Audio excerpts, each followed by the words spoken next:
Hi, folks. Welcome to Thursday's Coffee with Jesus.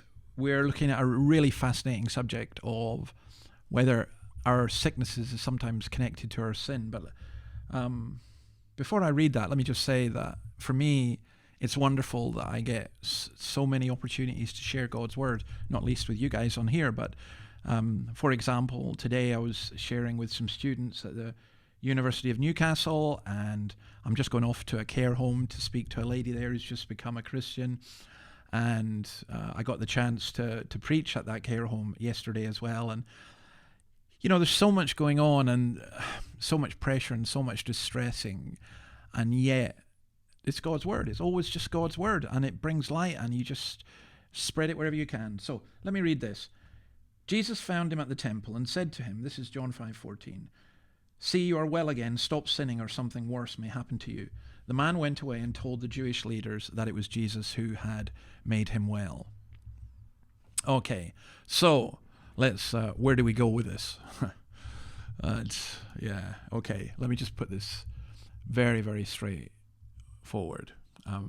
Verse 14 tells us that he was paralyzed because of some sin that occurred earlier in his life, maybe as a child or a young man.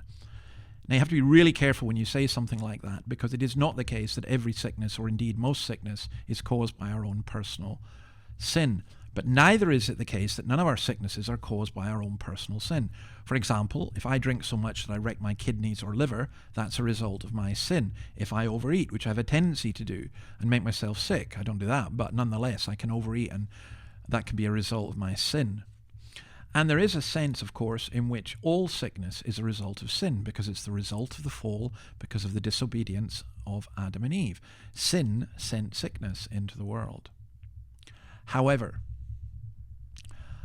there are many, many times that we are sick or ill, and it's got nothing to do with a particular sin. You don't wake up with cancer because you've been a really bad person. That's not how this works. Jesus chose this man, I think, precisely because he knew he was there for a particular reason. And that's why he gives him this warning. And I wonder if the warning is to do with the final judgment. When he says in verse 29, those who have done what is good will rise to live, and those who have done what is evil will rise to be condemned. I don't know, this man, verse 7, kind of implies that nobody wanted to help him into the pool. I don't think he was a pleasant man. In many ways, I don't think he could argue he was a good man. In fact, after this, he goes off and tells the Jewish leaders anyway, hey, it was Jesus. The guy you want, that's him. And I think that's why Jesus warned him. And yet in that, I also take enormous encouragement, because Jesus saved him anyway. To Jesus, the paralytic was the pearl of great value. We are the pearl of great price.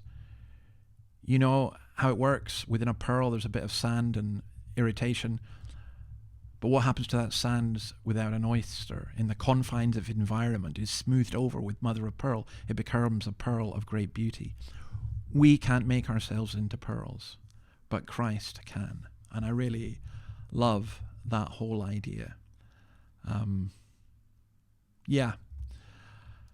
think we'll leave it there. I think that's enough for today, but you know, isn't it amazing that Christ reaches down and touches the most unworthy and can take us from being just grit and annoying to being pearls of great price? God bless you.